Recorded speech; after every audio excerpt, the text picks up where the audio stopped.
Welcome students. Info physics चॅनलच्या video lecture सिरीजमध्ये आपलं स्वागत. आपला second chapter mechanical properties of fluid याचं 6वं लेक्चर आपण आज सुरू करणार आहोत.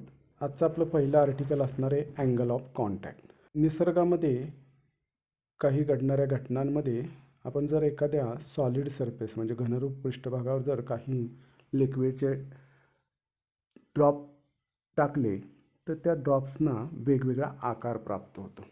मग हे काही ड्रॉप स्पेरिकल असतात, काही ड्रॉप हे पसरट असतात, काही चपटे असतात किंवा काही वेळेस ड्रॉप फॉर्मेशन न होता ते लिक्विड त्या सरफेसवर पसरलं जातं.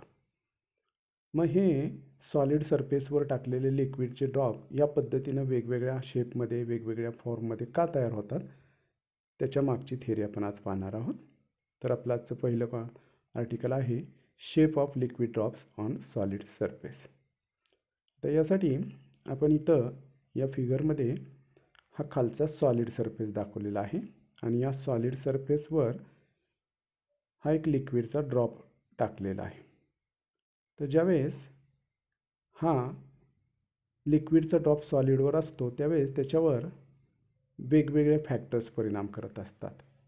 पहिला फॅक्टर म्हणजे आपण तो लिक्विड ड्रॉप कोणत्या प्रकारच्या सॉलिडवर टाकलेला आहे, त्यानंतर ते लिक्विडचं नेचर कसं आहे, प्लस त्या लिक्विडच्या वरच्या बाजूला जे मीडियम प्रेझेंट आहे ते कुठलं आहे, असे वेगवेगळे फॅक्टर्स ह्या शेप ऑफ लिक्विड ड्रॉपवर परिणाम करत असतात. Let theta be the angle of contact for given solid liquid pair. या ठिकाणी आपण हे जे लिक्विड सॉलिडच्या कॉन्टॅक्टमध्ये ठेवलेले त्याचा अँगल ऑफ कॉन्टॅक्ट हा आपण थिटा आहे असं मानूया. या ठिकाणी या लिक्विड आणि सॉलिडची ही जी बाउंड्री आहे त्या बाउंड्रीवर प्लस लिक्विड आणि एअरच्या बाउंड्रीवर वेगवेगळे फोर्सेस ॲक्ट होतात. त्यातला पहिला force T1, force due to surface tension at liquid solid interface. हा जो या आकृतीमध्ये दाखवलेला T1 फोर्स आहे, it is the force due to surface tension between liquid and solid interface. खाली सॉलिड आहे, वर लिक्विड आहे, तर यांच्या बाउंड्रीवरचा हा सरफेस टेन्शनचा पहिला फोर्स असणार आहे T1. हे सॉलिड आणि हे लिक्विड, तर यांच्या बाउंड्रीवर पहिला सरफेस टेन्शनचा फोर्स निर्माण होतो आहे T1. Next force T2, the force due to surface tension at the air solid interface. हा जो आकृतीमध्ये दिसणारा दुसरा फोर्स आहे T2, that is the force due to surface tension at air solid interface. वर एअर आहे, हवा आहे, आणि हे खाली सॉलिड आहे, तर यांच्या दोघांच्या इंटरफेसच्या मध्ये जो सरफेस टेन्शनचा फोर्स तयार होईल त्याला आपण T2 म्हणणार आहोत. Next T3, force due to surface tension at the air liquid interface. जसे हे सॉलिड आणि लिक्विड एकमेकाच्या कॉन्टॅक्टमध्ये आहेत तसंच हे लिक्विड वरच्या एअर म्हणजे हवेच्या कॉन्टॅक्टमध्ये आहे, तर या दोघांच्या बाउंड्रीवर सुद्धा एक तिसरा फोर्स तयार होतो ज्याला आपण T3 म्हणणार आहोत, force due to surface tension at the air liquid interface. As the force due to surface tension is tangential to the surface in contact, directions of T1, T2 and T3 are as shown in the figure. हे जे surface टेन्शनचे forces निर्माण होतात ते नेहमी त्या सरफेसला tangential राहायचा प्रयत्न करत असतात. ज्या सरफेसमध्ये ते निर्माण होत आहेत किंवा ज्या सरफेसच्या वर ते निर्माण होत आहेत त्याला ते टँजेन्शियल, स्पर्श करून जाणाऱ्या दिशेमध्ये निर्माण होतात. तर या डायग्राममध्ये दाखवल्याप्रमाणे T1 हा या दिशेला उजव्या बाजूला वळलेला आहे, T2 त्याच सरफेसवर लेफ्ट साईडला, आणि हा T3 असा वर एअरच्या दिशेने इन्क्लाइन असा सरफेस आहे. या T1 आणि T3 मधला हा अँगल थीटा आहे ज्याला आपण angle of contact of liquid and solid म्हणतो. तर हा अँगल ऑफ कॉन्टॅक्ट थीटा आहे जो angle between T1 and T3 आहे. हा ड्रॉप फॉर्म होण्यासाठी, हा लिक्विड ड्रॉप फॉर्म होण्यासाठी म्हणजेच for the equilibrium of the drop काही कंडिशनची गरज असते. तर ती कंडिशन अशी आहे, T2 must be equal to T1 plus T3 cos of theta. हा जो फोर्स T2 आहे, force due to surface tension at air solid interface, हा T2 आहे. तर या T2ची व्हॅल्यू ही T1 म्हणजे force due to surface tension at liquid solid interface T1 plus T3 liquid आणि सॉलिडचा हा जो सरफेस टेन्शनचा फोर्स आहे, force due to surface tension at air liquid interface T3 plus T1 plus T3 cos of theta असणं गरजेचं असतं. जर ही कंडिशन सॅटिस्फाय झाली तरच हा लिक्विड ड्रॉप इक्विलिब्रियममध्ये राहू शकतो, otherwise there will be no liquid drop. तर याला condition for equilibrium of drop असं म्हटलं जातं. ह्याच्यामधल्या टर्म्स रिअरेंज केल्यानंतर आपल्याला कॉस ऑफ थिटाची व्हॅल्यू मिळते. Cos of theta is equal to T2 minus T1, T1 इकडं मायनस होईल आणि हा T3 divided by cos of theta is equal to T2 minus T1 divided by T3. तर हा आपला अँगल ऑफ कॉन्टॅक्टच्या कोसाईनसाठीचा फॉर्म्युला. आता याच्या आधारे आपण वेगवेगळ्या प्रकारचे लिक्विड ड्रॉप कसे तयार होतात ते पाहणार आहोत. त्यातली पहिली केस आपली, जर या फॉर्म्युल्यामध्ये T2 हा T1 पेक्षा मोठा असेल, T2 T1 पेक्षा मोठा असेल, सॉलिड आणि एअरच्या मधला जो force of surface tension T2 आहे तो जर T1 पेक्षा मोठा असेल आणि T2 मायनस T1 ची व्हॅल्यू लेस दॅन T3 असेल तर कॉस थिटा हा पॉझिटिव्ह येईल आणि अँगल ऑफ कॉन्टॅक्टची व्हॅल्यू ही ॲक्यूट असेल, म्हणजे थिटाची व्हॅल्यू ॲक्यूट असेल. तर अशा केसमध्ये जर T2 हा T1 पेक्षा मोठा असेल, T2 is greater than T1 असेल आणि प्लस T2 मायनस T1 ची व्हॅल्यू ही T3 पेक्षा कमी भरत असेल तर या केसमध्ये या फॉर्म्युल्यानुसार cos of theta less than 1 but positive येतो आणि अशा केसमध्ये अँगल ऑफ कॉन्टॅक्ट थिटाची व्हॅल्यू ही लेस दॅन 90 डिग्री, ज्याला आपण ॲक्यूट अँगल म्हणतो, तर हा अँगल ऑफ कॉन्टॅक्ट जो असतो तो लेस दॅन 90 येतो आणि अशा केसमध्ये हा लिक्विड ड्रॉप या पद्धतीनं सेमी स्पेरिकल आकारामध्ये तयार होतो, म्हणजे त्याचा आकार या डायग्राममध्ये दाखवल्याप्रमाणे तयार होतो. Second case, if T2 is less than T1. या आपल्या डायग्राममध्ये हा जर T2 हा T1 पेक्षा छोटा असेल and T1 minus T2 less than T3. T1 minus T2 ची किंमत ही T3 पेक्षा कमी असेल, म्हणजे T2 थोडक्यात T1 पेक्षा लहान असेल. तर अशा केसमध्ये कॉस ऑफ थिटाची व्हॅल्यू ही निगेटिव्ह येते आणि जर कॉस ऑफ थिटा हा जर निगेटिव्ह येत असेल तर तो अँगल मस्ट बी ऑब्च्युअस, ज्याला आपण विशाल कोन म्हणतो. तर हा कोन अँगल थिटा हा ग्रेटर दॅन 90 येतो, that means it is a obtuse angle. आणि जर ऑब्च्युअस अँगल फॉर्मेशन व्हायचं असेल तर liquid drop must be like this. तर या लिक्विड ड्रॉपचा शेप या पद्धतीनं असणं गरजेचं असतं किंवा हा लिक्विड ड्रॉप या पद्धतीनं तयार होतो. ॲक्यूट अँगलसाठी लिक्विड ड्रॉप या पद्धतीनं सेमी स्पेरिकल नेचरचे दिसून येतात. ऑब्च्युअस अँगल तयार झाल्यानंतर हे लिक्विड ड्रॉप हे सेमी इलिप्सॉइडल शेपचे तयार होतात, ज्याला आपण अंडाकृती आकार असं म्हणतो. या पद्धतीचे लिक्विड ड्रॉप फॉर्म होतात. थर्ड केस आपली, if T2 minus T1 is equal to T3. आता या केसमध्ये T2 मायनस T1 या दोघांची किंमत ही बरोबर T3 एवढी असेल.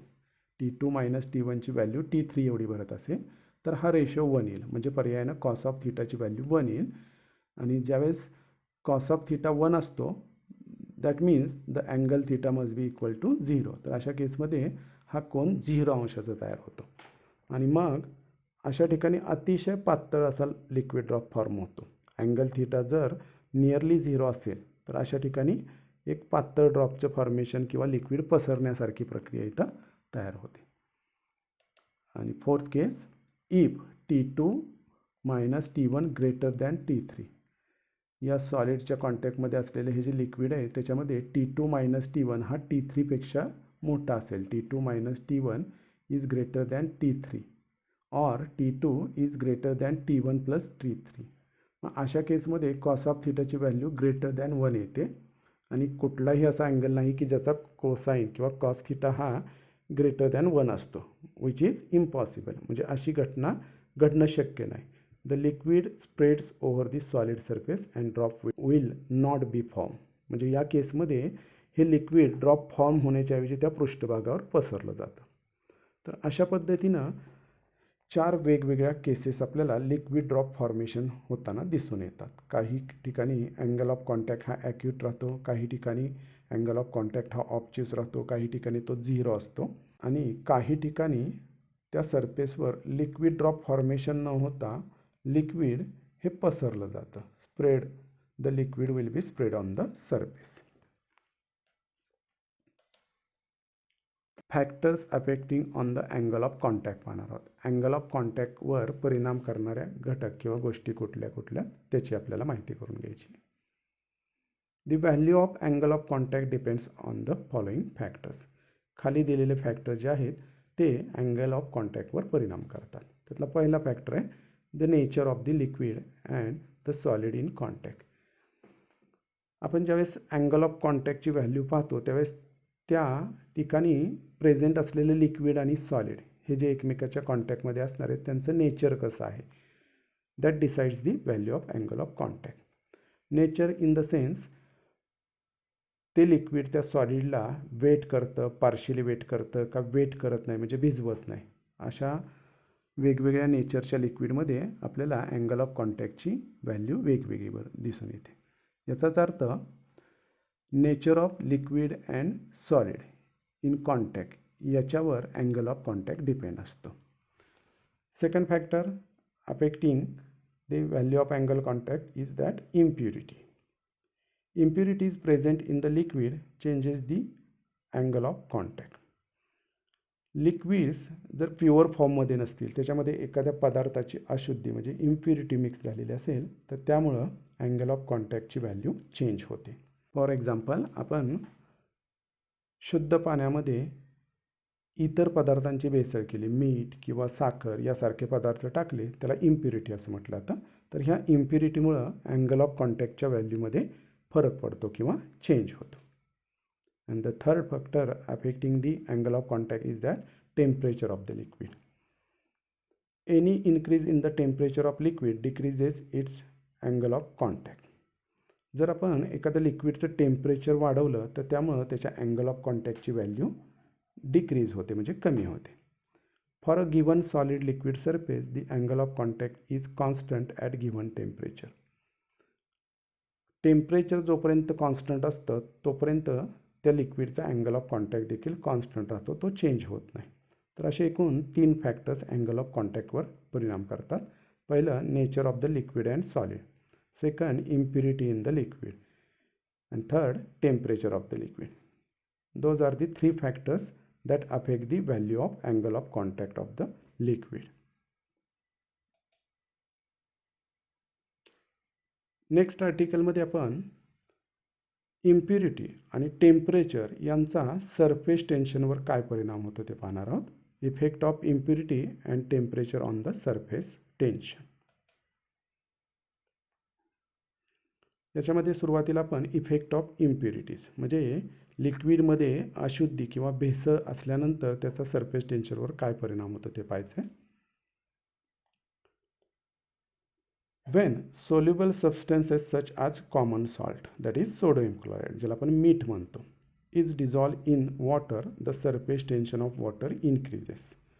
जर आपण एखादी सोल्युबल इम्प्युरिटी म्हणजे लिक्विडमध्ये डिझॉल्व होणारी किंवा सोल्युबल असलेली जर इम्प्युरिटी लिक्विडमध्ये टाकली तर त्यामुळं त्या लिक्विडचं सरफेस टेन्शन इन्क्रीज होतं, वाढतं. फॉर एक्झाम्पल, आपण पाण्यामध्ये, शुद्ध पाण्यामध्ये खाण्याचं मीठ ज्याला सोडियम क्लोराईड किंवा कॉमन सॉल्ट म्हणतात ते जर टाकलं तर त्यामुळं पाण्याचं सरफेस टेन्शन इन्क्रीज होतं, वाढतं.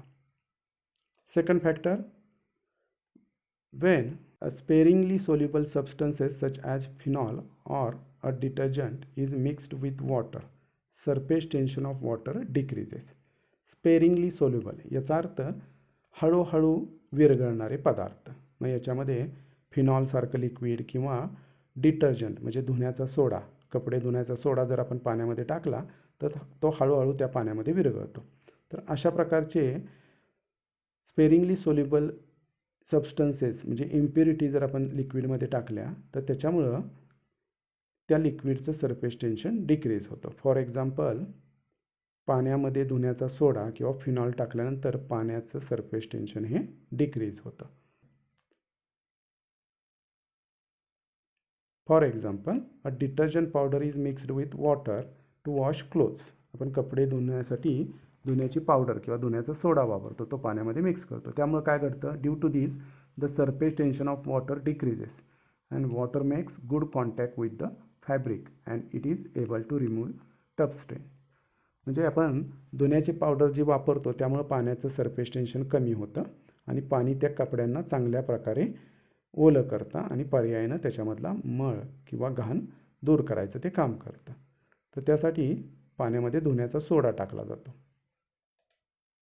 Third factor, when insoluble impurity is added into water surface tension of water decreases. जर आपण एखादी इनसोल्युबल इम्प्युरिटी ही एखाद्या लिक्विडमध्ये टाकली तर त्यामुळं त्या लिक्विडचं सरफेस टेन्शन डिक्रीज होतं. Insoluble impurity added into water, surface tension of water decreases. When impurity get added to any liquid, the cohesive forces of that liquid decreases, which affect the angle of contact and hence the shape of the meniscus. If mercury gathers dust, then its surface tension is reduced. It does not form spherical droplets unless the dust is completely removed. Mercury म्हणजे पारा, पाऱ्यामध्ये जर काही अशुद्धी mix झाली, dust उदाहरणार्थ धूळ त्याच्यामध्ये पडली, तर त्यामुळं त्याचं सरफेस टेन्शन रिड्यूस होतं, डिक्रीज होतं किंवा कमी होतं आणि त्यामुळं पाऱ्याचे स्पेरिकल ड्रॉप तयार होऊ शकत नाहीत.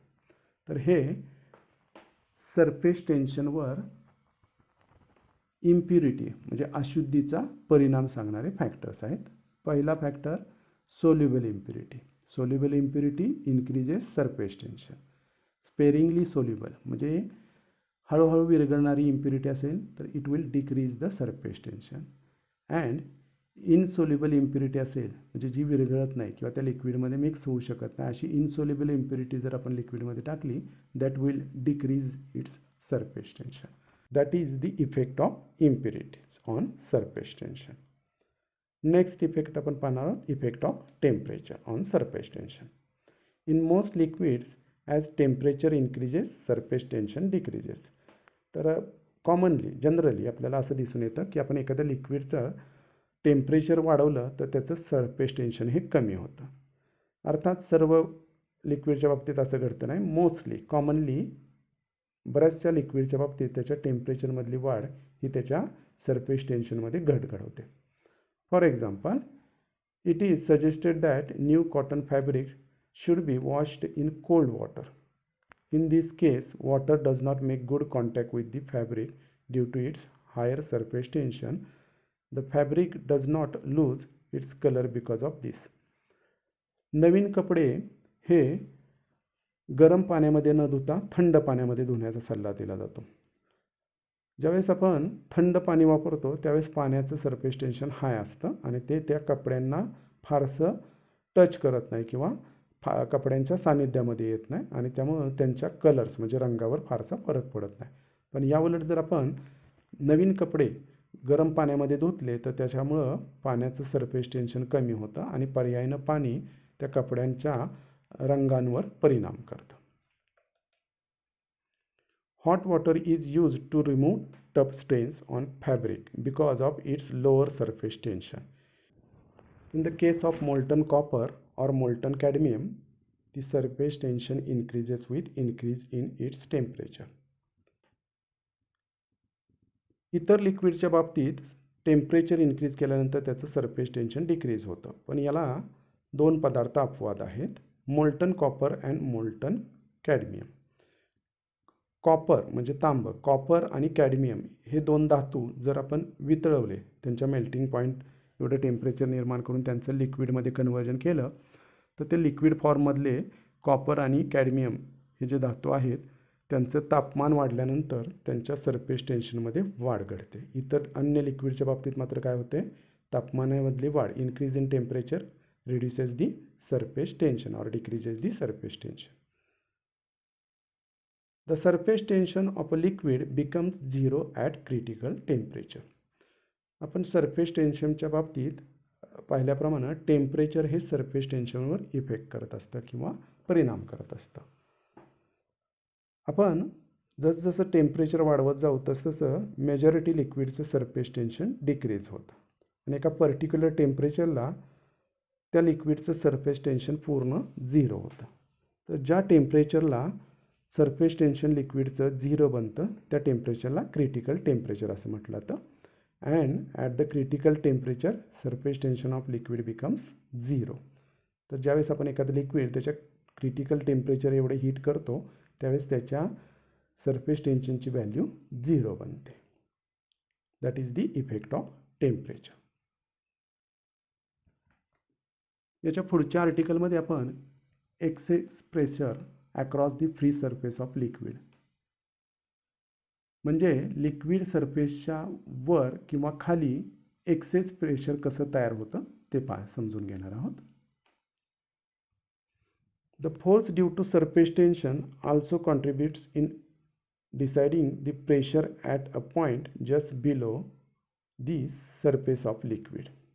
हे जे सरफेस टेन्शनचे फोर्सेस असतात ते लिक्विड सरफेसच्या खाली किती प्रेशर तयार होईल याच्यावर देखील परिणाम करत असतात. आपल्या या तीन फिगर्स फिगर ए बी आणि सी मध्ये आपण तीन वेगवेगळे लिक्विड सरफेसेस दाखवलेले आहेत. Figure A B and C shows surfaces of three liquids with different shapes and their menisci. या तिन्ही फिगरमध्ये आपण वेगवेगळ्या आकाराचे लिक्विडचे मेनिस्कस दाखवलेले आहेत. पहिल्या डायग्राममध्ये प्लेन सरफेस किंवा एक हॉरिझॉन्टल असं लिक्विड सरफेस आहे. सेकंड केसमध्ये कॉन्व्हेक्स सरफेस म्हणजे बहिर्वक्र अशा आकाराचा हा लिक्विडचा सरफेस आहे. आणि थर्ड केसमध्ये किंवा थर्ड फिगरमध्ये कॉन्केव सरफेस आतल्या दिशेला वळलेला अंतर्वक्र अशा प्रकारचा हा लिक्विड सरफेस आहे. Let FA be the downward force due to the atmospheric pressure. या लिक्विड सरफेसच्या वर जी हवा असते या हवेचा दाब या लिक्विड सरफेसवर निर्माण होत असतो त्याला आपण ॲटमॉस्फेरिक प्रेशर म्हणतो. तर हे ॲटमॉस्फेरिक प्रेशर FA आहे असं आपण गृहीत धरूया. All the three figures shows two molecules A and B. या तिन्ही डायग्राममध्ये आपण A आणि B नावाचे दोन मॉलिक्युल्स दाखवलेले आहेत. The molecule A is just above and molecule B is just below it inside the liquid. हा A मॉलिक्यूल जो आहे तो या लिक्विड सरफेसच्या थोडासा वर आहे आणि हा जो B मॉलिक्यूल आहे प्रत्येक फिगरमधला तो या लिक्विड सरफेसच्या जस्ट बिलो आहे. म्हणजे थोडक्यात A आणि B या दोन मॉलिक्युल्समधला हाईटचा डिफरन्स फारसा नाही, ते एकमेकाला अगदी जवळ अशा पद्धतीने आहेत. Level difference between A and B is almost zero, so that it does not contribute anything to the pressure difference. तर या दोघांच्या हाईटमधला डिफरन्स ज्याला आपण H म्हणतो तो अतिशय कमी आहे. त्यामुळं इथं जे प्रेशर निर्माण होणार आहे या प्रेशरमध्ये या हाईटचा काही संबंध राहत नाही किंवा त्याच्यामुळं या प्रेशरमध्ये फारसा परिणाम घडत नाही. In all the three figures the pressure at the point A is atmospheric pressure P. या तिन्ही डायग्राम्समध्ये या ठिकाणी A पॉईंटपाशी जे प्रेशर आहे ते ॲटमॉस्फेरिक प्रेशर आहे.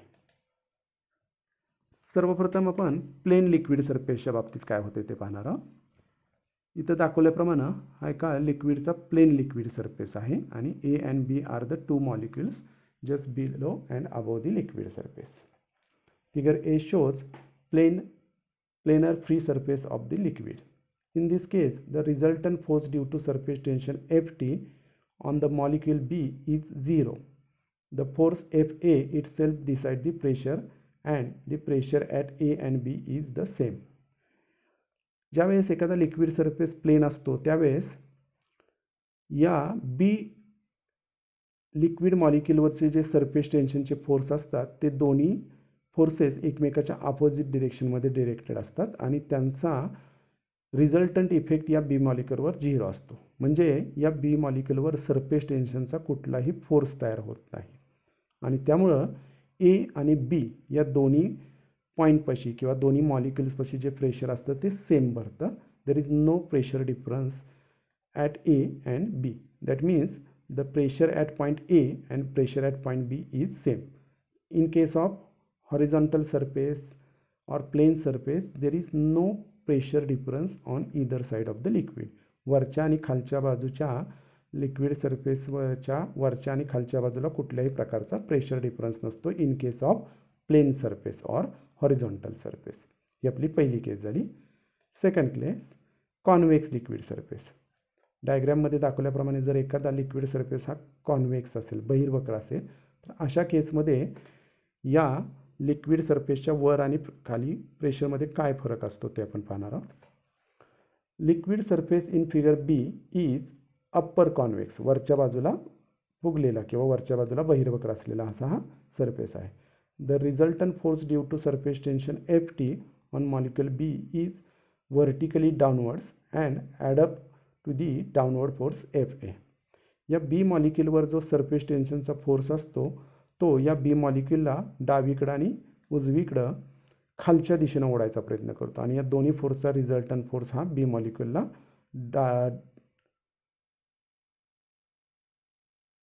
या दोन्ही बाजूचा सरफेस टेन्शनचा फोर्स याचा रिझल्टंट या बी मॉलिक्युलला डाऊनवर्ड डिरेक्शनमध्ये ओढायचा प्रयत्न करतो जो आहे Ft. This develops greater pressure at point B. यामुळं या बी पॉईंटपाशी जास्त प्रेशर निर्माण होतं which is inside the liquid and on the concave side of the meniscus. यामुळं या ए पॉईंटपेक्षा बी पॉईंटपाशी डाऊनवर्ड डिरेक्शनला जास्त प्रेशर निर्माण होतं. दस the pressure on the concave side that is inside the liquid is greater than that on the convex side that is outside of the liquid. तर या पद्धतीनं या बी मॉलिक्युलपाशी जास्त प्रेशर आणि ए मॉलिक्युलपाशी कमी प्रेशर म्हणजे लिक्विडच्या आतमध्ये जास्त प्रेशर तयार केलं जातं.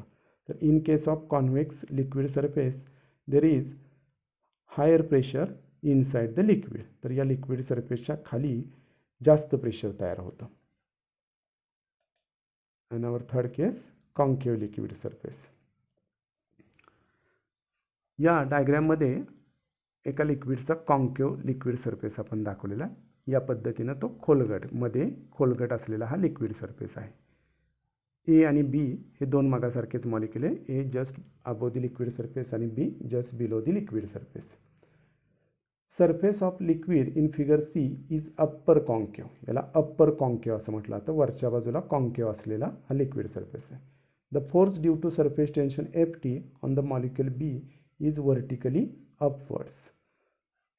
या बी मॉलिक्युलवर जे सरफेस टेन्शनचे फोर्सेस निर्माण होतात हे या बी मॉलिक्युलला वरच्या दिशेनं ओढायचा प्रयत्न करतात. या दोन्ही सरफेस टेन्शनचा फोर्सचा रिझल्टंट फोर्स या मॉलिक्युलला Ft वरच्या दिशेनं ओढते. The force Fa due to atmospheric pressure acts downwards. Atmospheric pressure मात्र त्याला खालच्या दिशेनं ढकलते. सरफेस टेन्शनचा फोर्स रिझल्टंट फोर्स Ft त्याला वर ओढतोय, वर ढकलतोय आणि ॲटमॉस्फेरिक प्रेशर मात्र त्याला खाली ढकलते.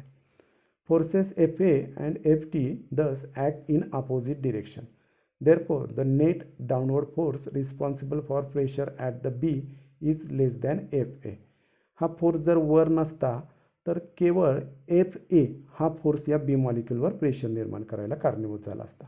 पण हा जो सरफेस टेन्शनचा Ft फोर्स अपवर्ड डिरेक्शनमध्ये ॲक्ट होतो त्यामुळं या बी पॉईंटपासलं प्रेशर रिड्यूस होतं. This develops a lesser pressure at point B which is inside the liquid and on the convex side of the meniscus. Thus, the pressure on the concave side that is outside the liquid is greater than that on the convex side that is inside the liquid. तर या ठिकाणी या ए आणि बी या दोन पोझिशनमध्ये pressure difference निर्माण होते आणि हा प्रेशर डिफरन्स कसा निर्माण होतोय. The pressure on the concave side that is outside the liquid is greater than that on the convex side. तर या ठिकाणी ए पॉईंटपाशी जास्त प्रेशर तयार होतं आणि बी पॉईंटपाशी कमी प्रेशर तयार होतं. Inside the liquid pressure is less than the outside the liquid. Those are the cases of excess pressure. आपण 3 प्रकारचे लिक्विड सरफेस पाहिले, horizontal surface, concave surface and convex surface. तर या तिन्ही प्रकारच्या लिक्विड सरफेसमध्ये वेगवेगळ्या प्रकारे प्रेशर डिफरन्स निर्माण होतात. या ठिकाणी आपण आजचं हे लेक्चर कन्क्लूड करत आहोत. Thanks for watching.